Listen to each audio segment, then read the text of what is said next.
आज रात मैं यहाँ आप सभी के बीच कभी परमेश्वर के वचन का प्रचार करूंगा और फिर बाद में बीमारों के लिए प्रार्थना करूंगा,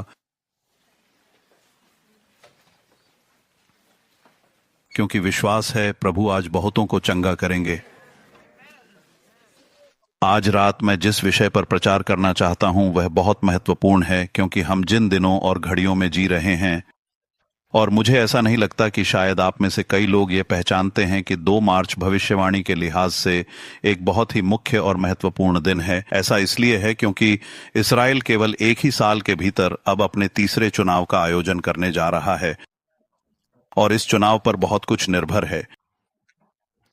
अगर मैं बस रैंडी से यह विनती कर सकूं, यहां नीचे मुझे अब थोड़ी थोड़ी ठंड लग रही है, और हो सकता है कि शायद यहां बैठे बाकी लोगों को भी ठंड लग रही हो, तो सच कहूं तो हमें अलास्का में होना बिल्कुल भी पसंद नहीं है।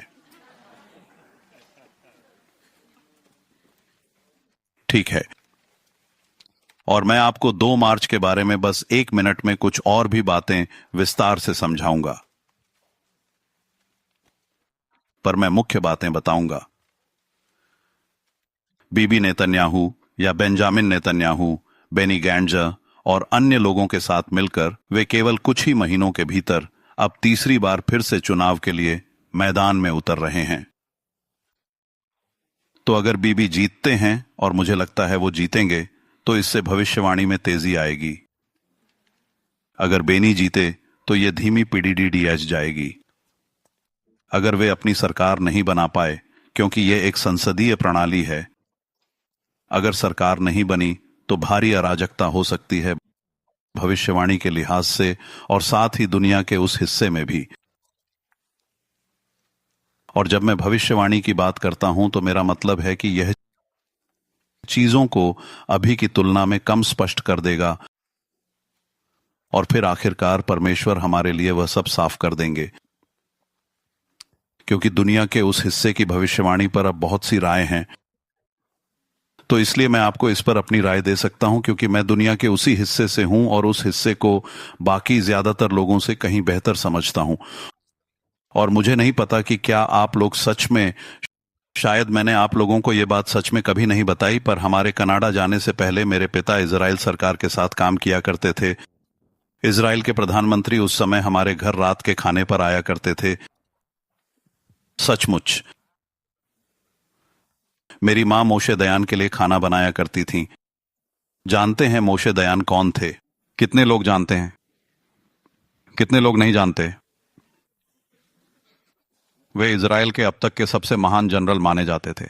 वे वही थे जिनकी एक आंख पर हमेशा वह पट्टी लगी होती थी। वे घर आते और मां से अपने लिए खाना बनाने को कहते, और वे बहुत बेहतरीन खाना बनाती थीं। ब्रूस आमीन कहेंगे, क्योंकि वो उनका खाना खाते थे। तो मैं एक राजनीतिक परिवार से आता हूं, और ये चीज मेरे खून में ही है, जैसा कि आप जानते हैं।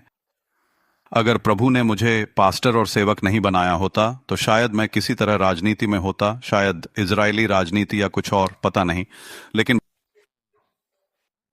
भविष्यवाणी मेरे लिए बहुत रोमांचक है, क्योंकि ये एक पहेली की तरह है, जानते हैं ना। इसे आपको जोड़ना होगा। मैं बस इतना कहूंगा, पेन कागज लेकर इसे लिख लें, ये काम आएगा।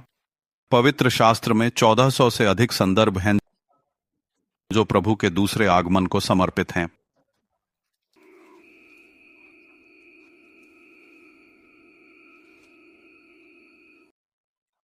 और मैं आज रात दूसरे आगमन पर बोल रहा हूं, क्योंकि आपको याद दिलाना जरूरी है कि प्रभु आ रहे हैं, भले ही शायद ही कोई इस बारे में बात करता हो। तो जरा इस बारे में सोचिए कि पवित्र शास्त्र में 1400 संदर्भ प्रभु के दूसरे आगमन को समर्पित हैं, और 300 तो इनमें से सिर्फ नए नियम में ही हैं। इनमें से 300 संदर्भ तो केवल नए नियम में ही हैं। और जब आप इस बात पर गौर करते हैं कि पूरे के पूरे नए नियम में कुल मिलाकर केवल 216 अध्याय ही मौजूद हैं, तब आप स्वयं परमेश्वर की नजरों में इस विषय का महत्व और गंभीरता को साफ देखने लगते हैं। तो देखिए, नए नियम में 216 अध्याय हैं, और उसी नए नियम में दूसरे आगमन के विषय पर 300 संदर्भ दिए गए हैं, यानी परमेश्वर आ रहे हैं।